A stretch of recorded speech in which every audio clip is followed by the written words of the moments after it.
নমস্কাৰ বন্ধুসকল স্বাগতম জনাইছো নতুন এটা ভিডিঅলৈ আজি আমি আলোচনা কৰিম HS second year 100% common question answer for 2025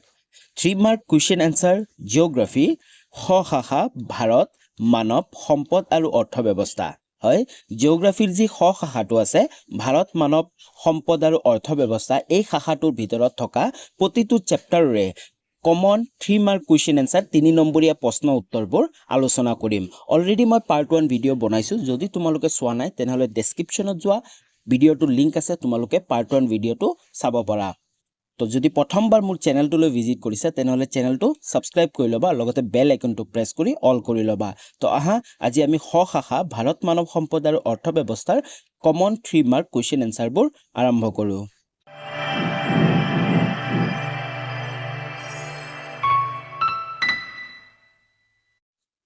okay আজি আমি আলোচনা কৰিম কোৱেশ্চন নম্বৰ 8 ৰ পৰা অলৰেডি পাৰ্ট 1 ভিডিঅত কোৱেশ্চন নম্বৰ 1 ৰ পৰা 7 লৈ যিমান গিটা কোৱেশ্চন আছিল সকলোৰে উত্তৰসমূহ অতি সহজতে বুজাইছিলো আৰু আজি আমি 8 নম্বৰৰ পৰা যিমানবোৰ কোৱেশ্চন আনসাৰ আছে সকলোবোৰ আলোচনা কৰিম আৰু তোমালোকে যদি বিচৰা এই পিডিএফটো ডাউনলোডো কৰিব পাৰিবা গোটেইটা কোৱেশ্চনৰ পিডিএফ কেনেকৈ ডাউনলোড কৰিবা তাৰ কাৰণে তোমালোকে ভিডিঅটো শেষলৈ চাব লাগিব মই ভিডিঅটোৰ মাজতে তোমালোকক কম যে কেনেকৈ তোমালোকে পিডিএফটো ডাউনলোড কৰিব পাৰিবা তো কোৱেশ্চন নম্বৰ 8 টো চোৱা কি কৈছে ভাৰতীয় কপাহ বয়ন উদ্যোগৰ বিকাশ সম্পৰ্কে চমুকৈ লিখা এই কোৱেশ্চনটো 2012 আৰু 2016 চনত আহিছিল হয় যি ভাৰতৰ কপাহ বয়ন উদ্যোগ আছে এই উদ্যোগটো কেনেকৈ বিকাশ হ'ল সেই বিকাশ সম্পৰ্কে আমাক চমুকৈ লিখিব দিছে উত্তৰটো চোৱা প্ৰাক স্বাধীনতা কালত ভাৰতৰ প্ৰায় সকলোবোৰ কপাহ কল মুম্বাই আহমেদাবাদ চহৰত কেন্দ্ৰীভূত আছিল হয় প্ৰাক স্বাধীনতা কালত ভাৰতৰ প্ৰায় সকলোবোৰ কপাহে ক'ত আছিল মুম্বাই আহমেদাবাদ চহৰত কেন্দ্ৰীভূত আছিল শোলাপুৰ নাগপুৰ কালুৰা বুৰহানপুৰ খাতা প্ৰভৃতিৰ সেই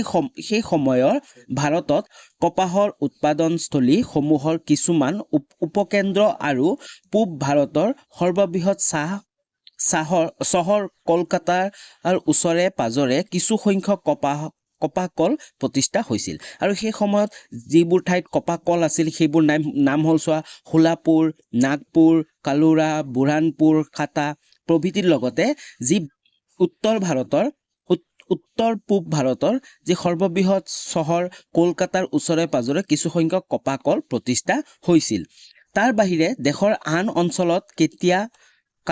কেতিয়া কাপোৰৰ কল নাছিল বুলিবই পাৰি হয় তাৰ বাহিৰে কিন্তু এইগিটা ঠাইৰ বাহিৰে এইগিটা চহৰৰ বাহিৰে বাকি অঞ্চলত কিন্তু কাপোৰৰ কল নাছিল বুলিয়ে ক'ব পাৰি তাৰ পিছত চোৱা 1950 চনৰ পৰা 51 চনত অৰ্থাৎ আধুনিক ভাৰতৰ ভেটি প্ৰতিষ্ঠাৰ সময়ত দেশত মুঠতে 4215টা যন্ত্ৰচালিত কাপোৰৰ শাল আছিল হয় 1950 চনৰ পৰা 51 চনত যি সময় আছিল সেই সময়ত দেশত মুঠতে 4215টা যন্ত্ৰচালিত কাপোৰৰ শাল আছিল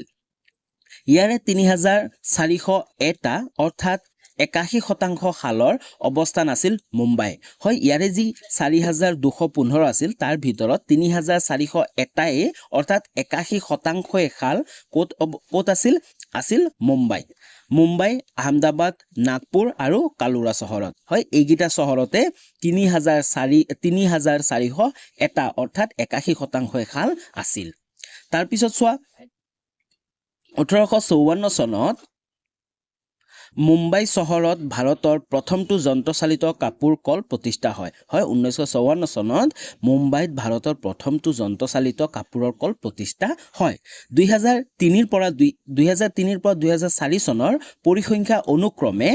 বৰ্তমান ভাৰতত 1600ৰো অধিক কাপোৰ শাল বছৰি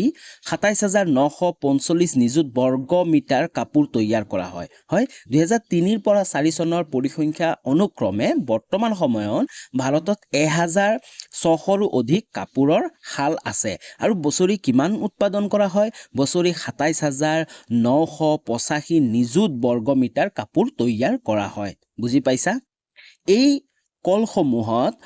4.58 নিযুত কৰ্মচাৰী নিযুক্ত হৈ আছে হয় আৰু এই কলসমূহত কিমান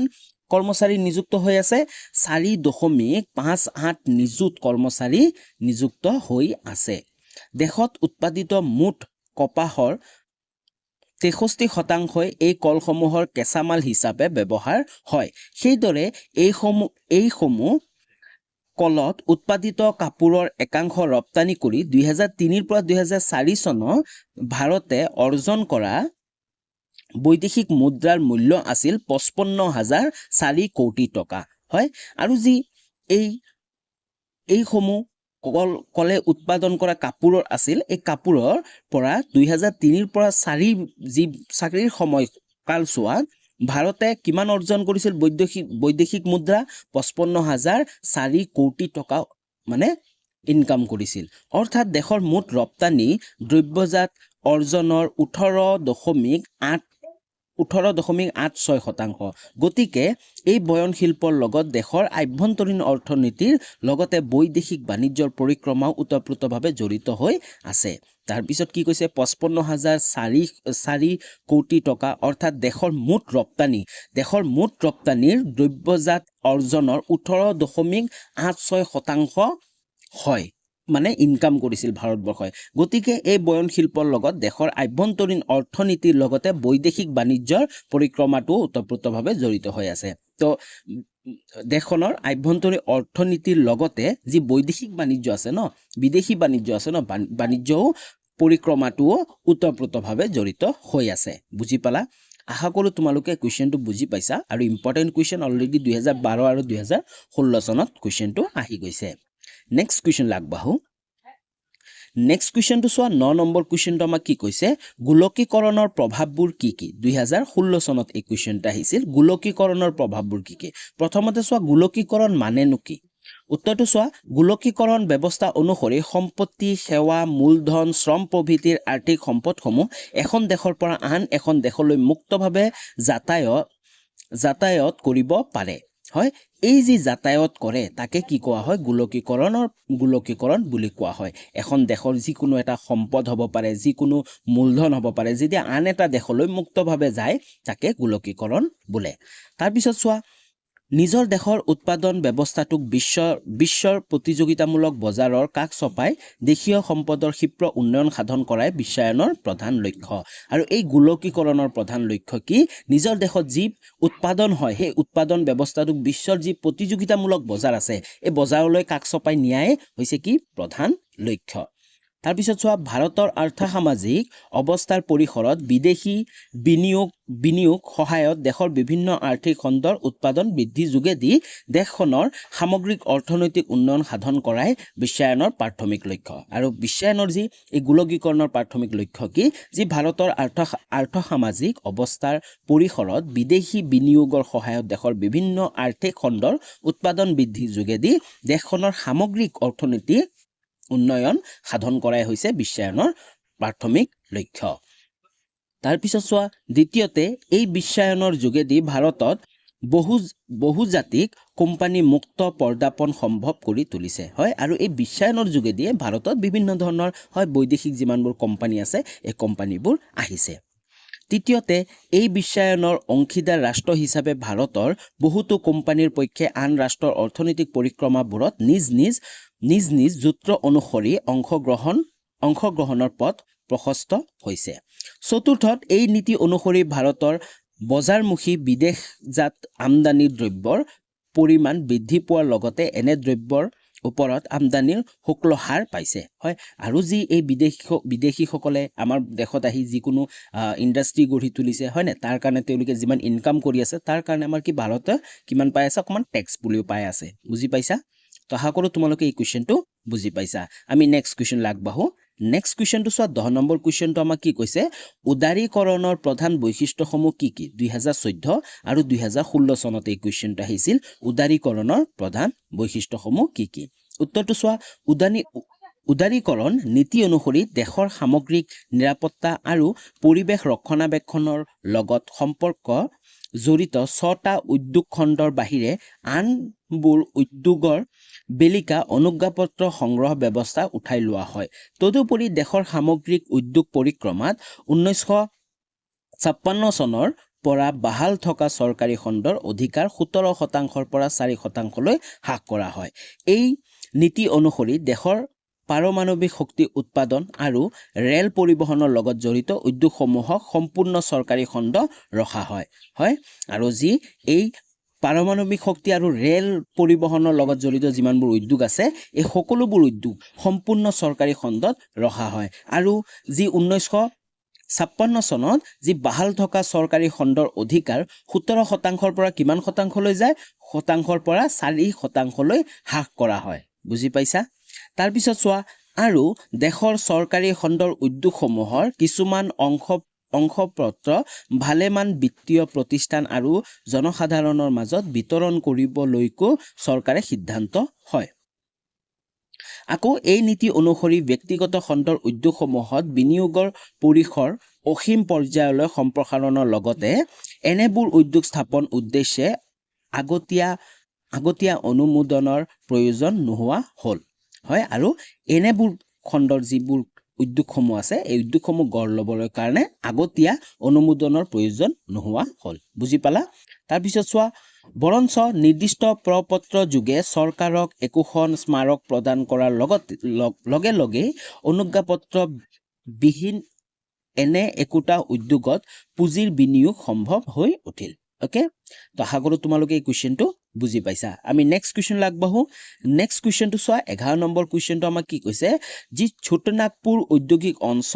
অঞ্চলৰ এটি টোকা লিখা 2015 চনত এই কুৱেশ্যনটো আহিছিল চোৱা তোমালোকে যিমানবোৰ এই পাৰ্ট বি টো আছে ভাৰতৰ যিটো পাৰ্ট আছে এই পাৰ্টৰ পৰা যিমানবোৰ কুৱেশ্যন আহে ন প্ৰতি বছৰে কিন্তু এই ছোটনাগপুৰ বা মুম্বাই পুনে অঞ্চল সেই অঞ্চলৰ বিষয়ে লিখিব আহিব প্ৰতিটো অঞ্চলৰ বিষয়ে আৰু কৃষিৰ বিষয়ে লিখিব আহিব ইয়াৰ আগৰ যিটো পাৰ্ট আছিল তাত মই যে কফি খেতি ধান খেতি আৰু গম খেতিৰ কথা মই আলোচনা কৰিছিলোঁ অলৰেডি সেইবোৰ কুৱেশ্যন আহিছিলে তোমালোকৰ আৰু তোমালোকে এইবোৰ কুৱেশ্যন পাৰ্ট বিৰ পৰা বেছিকে চাবা তো 11 নম্বৰ কুৱেশ্যনটো আমাক কি কৈছে যি ছোটনাগপুৰ ঔদ্যোগিক অঞ্চল আছে তাৰ ওপৰত এটি টোকা লিখা উত্তৰটো চোৱা ছোটনাগপুৰ ঔদ্যোগিক অঞ্চলটো পশ্চিম বংগৰ পশ্চিম সীমান্তৰ আসানসোলৰ পৰা ঝাৰখণ্ডৰ ধনবাদ বোকাৰোটা টানগড় হৈ উৰিষ্যাৰ উত্তৰ অক্ষাংশ ৰূপকেল্লা হৈ সম্বলপুৰ পৰ্যন্ত বিস্তৃত হয় আৰু এই যে ছোটনাগপুৰ অঞ্চলটো আছে এই অঞ্চলটো কিমানলৈ বিস্তৃত ছোটনাগপুৰ ঔদ্যোগিক অঞ্চলটো মনত ৰাখিবা পশ্চিম বংগৰ পশ্চিম সীমান্তৰ আসানসোলৰ পৰা ঝাৰখণ্ডৰ ধনবাদ বোকাৰোটা টানগড় হৈ উৰিষ্যাৰ উত্তৰ অংশৰ ৰূপকেল্লা হৈ সম্বলপুৰ পৰ্যন্ত বিস্তৃত হৈ আছে এইটো অঞ্চলৰ প্ৰধান উদ্যোগ হৈছে খনি জলবিদ্যুৎ তাপবিদ্যুৎ আৰু ঘাইকৈ লো তীখা শিল্প হয় আৰু এই যে ছোটনাগপুৰ উদ্যোগ অঞ্চলটো আছে এই উদ্যোগ অঞ্চলৰ প্ৰধান উদ্যোগবোৰ হ'ল খনি জলবিদ্যুৎ তাপবিদ্যুৎ আৰু ঘাইকৈ লো তীখা শিল্প দামোদৰ উপত্যকা অৱস্থানৰ কয়লা সম্ভাৰ আৰু ঝাৰখণ্ড আৰু উৰিষ্যাৰ আকৰিক লো অঞ্চলটো শিল্প উন্নয়নৰ প্ৰাথমিক তথা মৌলিক অৱস্থাপক ভাৰতৰ সৰ্বমুঠ 10টা তীখা উৎপাদন কেন্দ্ৰৰ ভিতৰত 5টা কেন্দ্ৰ এই অঞ্চলত অৱস্থিত আৰু ভাৰতৰ যি 10টা মুখ্য তীখা উৎপাদন কেন্দ্ৰ আছে এই তীখা উৎপাদন কেন্দ্ৰৰ ভিতৰত 5টাই এই অঞ্চলত অৱস্থিত 5টাই তীখা উৎপাদন যি কেন্দ্ৰ আছে এই কেন্দ্ৰ ছোটনাগপুৰ ঔদ্যোগিক অঞ্চলতে অৱস্থিত তাৰ পিছত চোৱা লো তীখা উদ্যোগৰ উপৰিও অঞ্চলটোৰ অভিযান্ত্ৰিক উদ্যোগ যন্ত্ৰপাতি ৰাসায়নিক সাৰ চিমেণ্ট কাগজ ৰেল ইঞ্জিন গুৰু বৈদ্যুতিক সংগ্ৰাম ধাতুৰ আচবাব প্ৰভৃতিৰ অনেক ধৰণৰ উদ্যোগ সুপ্ৰতিষ্ঠিত হৈ আছে আৰু লো তীখা যি উদ্যোগৰ কাৰণে বিখ্যাত হয় তাৰ উপৰিও কিন্তু অঞ্চলটো অভিযান্ত্ৰিক উদ্যোগ যন্ত্ৰপাতি ৰাসায়নিক সাৰ চিমেণ্ট কাগজ ৰেল ইঞ্জিন এইবোৰৰ কাৰণে কি হৈ আছে এই বিভিন্ন ধৰণৰ ধাতুৰ কাৰণে কি হৈছে এই অঞ্চলটো উদ্যোগ সুপ্ৰতিষ্ঠিত হৈ আছে বুজি পালা আশা কৰোঁ তোমালোকে ছোটনাগপুৰ উদ্যোগ অঞ্চলৰ বিষয়ে ভালকে বুজি পাইছা আৰু নাইবা তোমালোকে পিডিএফটো ডাউনলোড কৰিও পুনৰ পঢ়ি ল'ব পাৰা নেক্সট কুৱেশ্যন আগবাঢ়ো নেক্সট কুৱেশ্যনটো চোৱা 12 নম্বৰ কুৱেশ্যনটো আমাক কি কৈছে যি জিটি হয় গ্ৰেণ্ড ট্ৰাংক কোনে বনাইছিল গ্ৰেণ্ড ট্ৰাংক ৰোডৰ ওপৰত এটি টোকা লিখা এইটো এটা কি হয় ৰোড হয় গ্ৰেণ্ড ট্ৰাংক ৰোড বুলি কয় যাক শৰ্টত জিটি ৰোড বুলিও কোৱা হয় এই কুৱেশ্যনটো 2012 আৰু 2018 চনত আহিছিল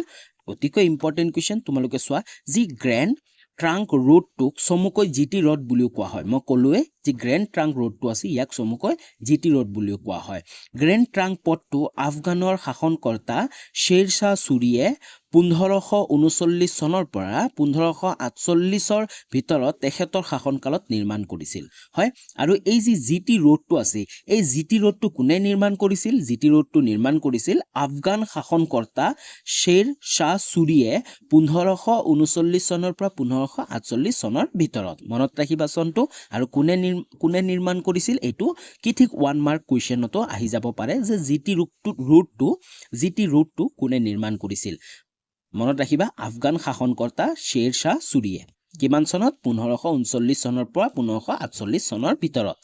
তাৰপিছত চোৱা এই পথটো আফগানিস্তানৰ কাবুলৰ পৰা বিখ্যাত খাইবাৰ পাছেদি পেছাৱাৰৰ ওচৰৰ পাকিস্তানত প্ৰৱেশ কৰিছে আৰু লাহোৰলৈ আহি বাঘা সীমান্ত দি ভাৰতত প্ৰৱেশ কৰিছে আৰু তাৰপিছত আমাৰ কিছু এই গ্ৰেণ্ড ট্ৰাংকছ ওপৰত এটি টোকা লেখা চমুকৈ টোকা এই যি GT ৰোড আছে এই GT ৰোডটো আফগানিস্তানৰ কাবুলৰ পৰা কোৰপে পথটো আৰম্ভ হৈছে আফগানিস্তানৰ যি ৰাজধানী কাবুল সেই কাবুলৰ পৰা বিখ্যাত খাইবাৰ পাছেদি পেছাৱাৰৰ ওচৰত পাকিস্তানত প্ৰৱেশ কৰিছে হয় পেছাৱাৰ দি পাকিস্তানত প্ৰৱেশ কৰিছে আৰু লাহোৰ চহৰলৈ আহি বাঘা সীমান্ত দি ভাৰতত প্ৰৱেশ কৰিছে হয় এই যি GT ৰোডটো কোনখিনি আহি ভাৰতত প্ৰৱেশ কৰিছে বাঘা সীমান্ত দি ভাৰতত প্ৰৱেশ কৰিছে ভাৰতৰ কলকাতা চহৰলৈকে বিস্তৃত হৈ থকা এই পথটোৰ মুঠ দৈৰ্ঘ্য হ'ল 26,000 কিলোমিটাৰ 2600 কিলোমিটাৰ 26,000 নহয় 2600 কিলোমিটাৰ মনত ৰাখিবা ভাৰতৰ কলকাতা চহৰলৈ বিস্তৃত একেবাৰে এই আফগানিস্তানৰ কাবুলৰ পৰা একেবাৰে আমাৰ ভাৰতবৰ্ষৰ কলকাতা চহৰলৈ এই পথটো বিস্তৃত হৈ আছে আৰু ইয়াৰ মুঠ দৈৰ্ঘ্য কিমান 2600 কিলোমিটাৰ ওকে আশা কৰো তোমালোকে কুৱেশ্যনটো বুজি পাইছা আৰু তোমালোকে উত্তৰটো বুজি পাইছা নেক্সট কুৱেশ্যন আগবঢ়াৰ আগতে মই তোমালোকক কৈছিলো যে তোমালোকে যদি বিচৰা যে PDF টো ডাউনলোড কৰিম তেনেহলে তোমালোকে PDF টো ডাউনলোড কৰিব পাৰিবা PDF টো ডাউনলোড কৰি ক'ত আছে PDF টো এভেইলেবল আছে মোৰ টেলিগ্ৰাম চেনেলত আছে আৰু টেলিগ্ৰাম চেনেলৰ লিংক মোৰ ডেসক্ৰিপচনত আছে আৰু তোমালোকে চাব পাৰা যে তোমালোকে মোৰ ভিডিওটো ডেসক্ৰিপচনত যাবা ডেসক্ৰিপচনত গৈ তলত চাবা টেলিগ্ৰামৰ লিংকটো দিয়া আছে টেলিগ্ৰাম লিংকটো ক্লিক কৰিবা ক্লিক কৰাৰ পিছত তোমালোকে টেলিগ্ৰামত যাই পাবা আৰু তাত গৈ চেনেলটো জয়েন হবা আৰু তাৰ পৰা PDF সমূহ ডাউনলোড কৰিব পাৰিবা কেৱল এইটো PDF এ নহয় অলৰেডি মই বহুত গিটা PDF আপলোড দিছো তোমালোকে সকলোবোৰ ডাউনলোড কৰিব পাৰিবা ওকে তো টেলিগ্ৰাম চেনেলটো তোমালোকে জয়েন কৰা নেক্সট কুৱেশ্যন লাগবহো নেক্সট কুৱেশ্যনটো চোৱা 13 নম্বৰ কুৱেশ্যনটো আমাক কি কৈছে ভাৰতত ৰেল পৰিবহনৰ বিকাশৰ বিষয়ে এটি বৰ্ণনা আগবঢ়োৱা 2012 আৰু 2018 চনত এই কুৱেশ্যনটো আহিছিল তোমালোকে উত্তৰটো চোৱা ভাৰতত 1853 চনত মুম্বাইৰ বৰি বন্দৰ বৰ্তমানৰ ছত্ৰপতি শিৱাজী টাৰ্মিনাছ ষ্টেচনৰ পৰা 34 কিলোমিটাৰ নিলগত অৱস্থিত থানে ষ্টেচনলৈ প্ৰথমখন যাত্ৰীবাহী ৰেল যাত্ৰা আৰম্ভ হয় কিমান চনত 1853 চনত মুম্বাইৰ যি বৰি বন্দৰ আছে বৰ্তমানৰ ছত্ৰপতি শিৱাজী টাৰ্মিনাছ বুলি কোৱা হয় ষ্টেচনৰ পৰা 34 কিলোমিটাৰ নিলগত থকা যি থানে ষ্টেচন আছে সেই তালৈ প্ৰথমখন যাত্ৰীবাহী ৰেল যাত্ৰা আৰম্ভ হয় এই আৰম্ভণিৰ দিন ধৰি উন্নয়ন আৰু সম্প্ৰসাৰণৰ 150 বছৰৰো অধিক দিনীয়া যাত্ৰাত ভাৰতীয় ৰেল পৰিবহণ খণ্ডই ক্ৰমান্বয়ে আগুৱাই গৈছে একক পৰিচালনাৰ অন্তৰ্ভুক্ত ৰেল পৰিবহণ প্ৰণালী হিচাপে ভাৰতৰ এই ৰেল পৰিবহণ তন্ত্ৰটো পৃথিৱীৰ সৰ্ববৃহৎ হয় আৰু একক যি পৰিবহণ ভাৰতৰ কেৱল ভাৰতবৰ্ষৰ যিমানবোৰ পৰিবহণ ব্যৱস্থা আছে তাতকৈ সকলোতকৈ বেছি কিন্তু ৰেল পৰিবহণটোৱে মেইন বুলি ক'ব পাৰি মেইন যোগাযোগ মেইন কানেকশ্যন বুলি ক'ব পাৰি আৰু ভাৰত এইটো কি হয় পৃথিৱীৰ সৰ্ববৃহৎ হয় 2008 চনৰ পৰিসংখ্যা অনুসৰি ভাৰতত মুঠ ৰেলপথৰ দৈৰ্ঘ্য আছিল 63.273 কিলোমিটাৰ আৰু বছৰি এই ৰেলপথৰ ওপৰত 652 কোটিৰো অধিক সংখ্যক লোক যাত্ৰীয়ে গড়ে 118 কিলোমিটাৰকে ৰেল ভ্ৰমণ কৰে 2008 চনৰ যি পৰিসংখ্যা অনুসৰি ভাৰতত মুঠ ৰেলপথৰ দৈৰ্ঘ্য 63.273 কিলোমিটাৰ আৰু বছৰত চাবলৈ গ'লে এই ৰেলপথৰ ওপৰত 652 কোটিৰো অধিক সংখ্যক লোকে গড়ে কিমানকে তেওঁলোকে ভ্ৰমণ কৰে 118 কিলোমিটাৰ ৰেল ভ্ৰমণ কৰে ঠিক সেইদৰে একেটা বছৰতে ৰেল যোগে 794 নিযুত টন সামগ্ৰীও গড়ে 657 কিলোমিটাৰ দূৰত্বলৈ সৰবৰাহ হয় আৰু সেম চাবলৈ গ'লে সেই বছৰতে যি ৰেল যোগে যি বস্তুৰ সৰবৰাহ হয় ন এটা ঠাইৰ পৰা আন এটা ঠাইলৈ নিয়া হয় ন এই নিয়া হোৱাত কিমান হৈছে 794 নিযুত টন সামগ্ৰী গড়ে 657 কিলোমিটাৰ দূৰত্বলৈ সৰবৰাহ হয় বুজি পালা নেক্সট কুৱেশ্যন লাগবাহু নেক্সট কুৱেশ্যনটো চোৱা 14 নম্বৰ কুৱেশ্যনটো আমাক কি কৈছে এটা ইম্পৰ্টেণ্ট কুৱেশ্যন সামুদ্ৰিক বন্দৰসমূহ কেনেকৈ আন্তৰ্জাতিক বাণিজ্যৰ প্ৰৱেশদ্বাৰ হয় যি সমুদ্ৰৰ যি বন্দৰসমূহ আছে এই বন্দৰসমূহ কেনেকৈ আন্তৰ্জাতিক বাণিজ্যৰ প্ৰৱেশদ্বাৰ মানে আন্তৰ্জাতিক বাণিজ্য যিমানবোৰ আহে সেই সমুদ্ৰ পথেৰে আহে হয়নে আমি সকলোৱে জানো ইয়েস সকলো বস্তু বিদেশৰ পৰা যদি কোনোবা এটা দেশে বেলেগ এখন দেশলৈ পঠাব বিচাৰে তো ফাৰ্স্ট তেওঁলোকৰ যি ট্ৰান্সপোৰ্ট আহিব সেইটো আহিব কি সমুদ্ৰ পথ কাৰণ আছে কি সেই কাৰণ কি আমি গুটেখিনি পঢ়িম এই কোৱেশ্চনটো 2014 আৰু 2016 চনত আহিছিল উত্তৰটো চোৱা ভাৰতৰ অধিকাংশ আন্তঃৰাষ্ট্ৰীয় বাণিজ্যিক লেনদেন সমুদ্ৰপথ আৰু বিমান পথেৰে সম্পাদন কৰা হয় ভাৰতত যিমানবোৰ আন্তঃৰাষ্ট্ৰীয় বাণিজ্যিক লেনদেন আছে সকলোবোৰ বেছিভাগ কিন্তু সমুদ্ৰ পথেৰে কৰা হয় আৰু কিছুমানহে বিমান পথেৰে সম্পাদন কৰা হয় পাকিস্তান নেপাল ভূটান আৰু বাংলাদেশৰ লগত অতিশয় নগণ্য পৰিমাণৰ বাণিজ্যহে স্থলপথেৰে সম্ভৱ হয় গতিকে পৃথিৱীৰ বাকিবোৰ দেশৰ লগত বৈদেশিক লেনদেন বেলিকা ভাৰতে ঘাইকৈ দেশৰ মূল ভূভাগৰ 6100 কিলোমিটাৰ দীঘল যি উপকূল ৰেখাৰ ওপৰত অৱস্থিত বিভিন্ন বন্দৰগাহৰ সুবিধা গ্ৰহণ কৰে ভাৰতৰ যি ওচৰ চুবুৰীয়া দেশবোৰ আছে পাকিস্তান হওক নেপাল হওক ভূটান হওক বাংলাদেশ হওক তাৰ লগত কি অতিশয় নগণ্য পৰিমাণৰ বাণিজ্যহে স্থলপথেৰে সম্ভৱ হয় গতিকে পৃথিৱীৰ বাকিবোৰ যিমানবোৰ দেশ আছে সেই দেশবোৰৰ লগত ভাৰতে যেতিয়া বাণিজ্যিক লেনদেন কৰিব লাগে তেতিয়া যি 6100 কিলোমিটাৰ দীঘল উপকূল ৰেখা আছে ভাৰতৰ উপকূলীয় অঞ্চল আছে সেই উপকূলীয় অঞ্চলত থকা বিভিন্ন বন্দৰগাহৰ সুবিধা গ্ৰহণ কৰে বুজি পাইছা তাৰ পিছত চোৱা ভাৰতৰ উপকূল অৱস্থানত 12টা বৃহৎ বন্দৰৰ উপৰিও প্ৰায় 200টা ক্ষুদ্ৰ আৰু মজলীয়া আকাৰৰ বন্দৰ আছে ভাৰতৰ যি এই উপকূল অঞ্চল আছে ভাৰতৰ যি এইটো ভাৰতৰ মেপটো তাৰ সাইডত যি এই সাগৰৰ ওচৰত থকা অঞ্চলটো এটোক আমি কি উপকূল অঞ্চল বুলি কোৱা হয় তোমালোকে জানা এই উপকূল অঞ্চলটোত টোটেল 12টা বৃহৎ বন্দৰ আছে তাৰ উপৰিও কিন্তু 200টা ক্ষুদ্ৰ আৰু মজলীয়া আকাৰৰ বন্দৰ আছে ভাৰতৰ উপকূল অৱস্থানত বন্দৰ গঢ়ি উঠাৰ পৰম্পৰা প্ৰাক ঐতিহাসিক গতিৰে আৰম্ভ হৈছে তাৰ পিছত চোৱা প্ৰাচীন কালৰে পৰা এই ভাৰতৰ উপকূলত ভালেমান বন্দৰ গঢ়ি উঠিছিল যদিও আধুনিক নাচৰ প্ৰতিটো বন্দৰে বিগত 300 বছৰৰ ভিতৰত ব্ৰিটিছ ঔপনিৱেশীয় আৰ্হিৰে পুনৰ গঠন হোৱা বুলিয়ে ক'ব পাৰি ব্ৰিটিছসকলে ভাৰতৰ বন্দৰসমূহক ইহঁতৰ নিজ প্ৰস্যাভূমি লেকাৰ সম্পদ সংগ্ৰহ কেন্দ্ৰ ৰূপে গঢ়ি তুলিছিল আৰু ব্ৰিটিছসকলে কিন্তু এই বন্দৰসমূহ গঢ়ি তুলিছিল আৰু কিয় গঢ়ি তুলিছিল যোনটো ঠাইত যিবোৰ সামগ্ৰী পোৱা গৈছিল যি কেঁচামাল খোৱা গৈছিল বা সম্পদ পোৱা গৈছিল সেই ঠাইতে কি কৰিছিল তেওঁলোকে বন্দৰসমূহ গঢ় লৈ তুলিছিল সেয়েহে প্ৰতিটো প্ৰধান বন্দৰৰ পৰা বৃক্ষৰূপী মাৰ্হিত ৰেলপথ সম্প্ৰসাৰণ ঘটোৱা হৈছিল আৰু আমি যদি চাব যাওঁ যিমানবোৰ বৃহৎ বন্দৰ আছে সেই বন্দৰবোৰৰ লগত কিন্তু ৰেলপথো আছে লগৰ ৰেলপথো তেওঁলোকে কি কৰিছিল নিৰ্মাণ কৰিছিল ভাৰতৰ সৰ্বমুঠ 12টা বৃহৎ বন্দৰেদি কাৰ্যত দশৰ 75% সামুদ্ৰিক যাতায়াত সম্পাদন হোৱা দেখা যায় আৰু ভাৰতৰ যিমানবোৰ বাণিজ্যিক লেনদেন আছে বৈদেশিক বাণিজ্যিক লেনদেন আছে তাৰ 75% কিন্তু এই সমুদ্ৰৰ পথেৰে সম্পাদন হোৱা দেখা যায় এনেস্থলত এনেবোৰ বন্দৰৰ প্ৰকাৰ্য পৰিসৰ বৃদ্ধি পাইছে আৰু এনেস্থলতে এই যি বন্দৰসমূহ আছে এই বন্দৰসমূহ আন্তঃৰাষ্ট্ৰীয় বাণিজ্যৰ কাৰণে কি হৈছে গুৰুত্ব হৈ পৰিছে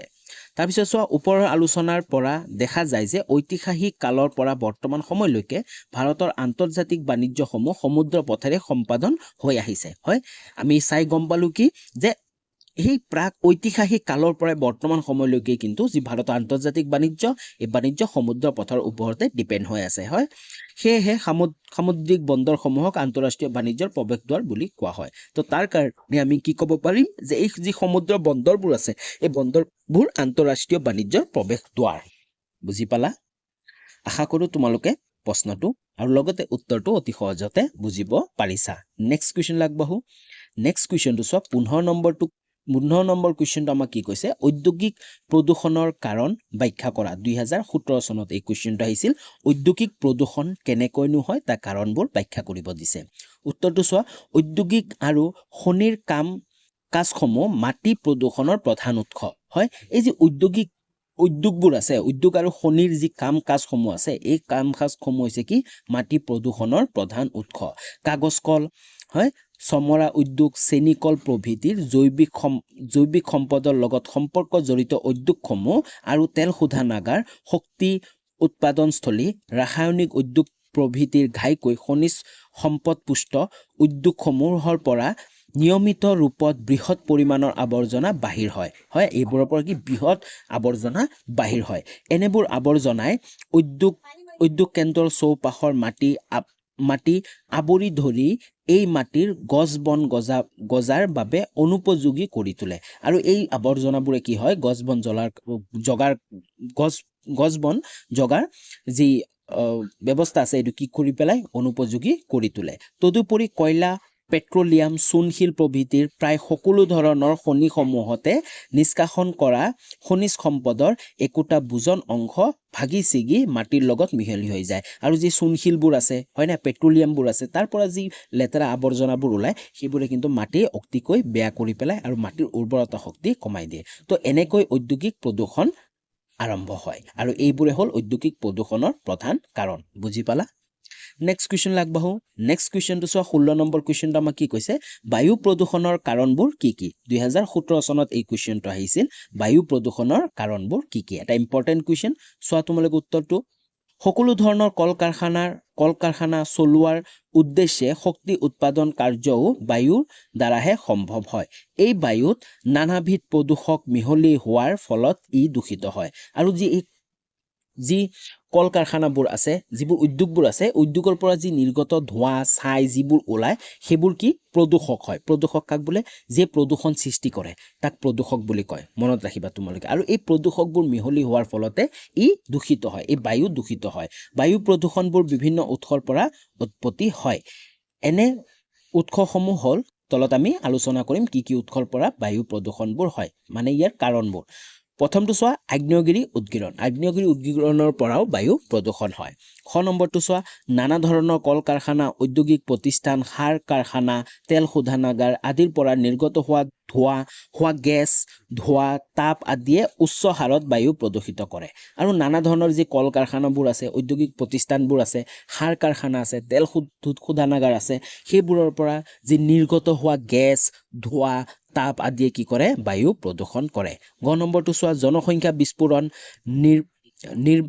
নিৰ্বনানীকৰণ হয় আণৱিক বিস্ফোৰণ জীৱাশ্ম ইন্ধনৰ দহন আদিৰ দ্বাৰাও বায়ু প্ৰদূষিত হয় ওকে বুজি পালা তো আজিলৈ ইমানখিনি আছিল যদি ভিডিঅ'টো ভাল পালা তেনেহ'লে ভিডিঅ'টো লাইক কৰা আৰু কমেণ্ট কৰি জনাবা যদি কিবা বুজি পোৱা নাই আৰু বন্ধু বান্ধৱীলৈকেও শ্বেয়াৰ কৰিবা তো অলৰেডি মই PDF টো মোৰ টেলিগ্ৰাম চেনেলত মই আপলোড দি দিছোঁ তোমালোকে ভিডিঅ'টো যদি সম্পূৰ্ণ চাইছা তেনেহ'লে বহুত ধন্যবাদ তোমালোকে ডেছক্ৰিপশ্যনত যোৱা টেলিগ্ৰামৰ চেনেলটো ক্লিক কৰা আৰু টেলিগ্ৰাম চেনেলৰ পৰা তোমালোকে PDF টো ডাউনলোড কৰিব পাৰিবা কমপ্লিট PDF টো পাৰ্ট 1 আৰু পাৰ্ট 2 ভিডিঅ'ৰ গোটেই PDF টোৱে মই একেলগত আপলোড দিছোঁ তোমালোকে PDF টো ডাউনলোড কৰিব পাৰিবা তো আজিলৈ ইমানখিনি আছিল যদি ভিডিঅ'টো ভাল পালা তেনেহ'লে লাইক কৰা পুনৰ লগ পাম নতুন এটা ভিডিঅ'লৈ তেতিয়ালৈ বাই বাই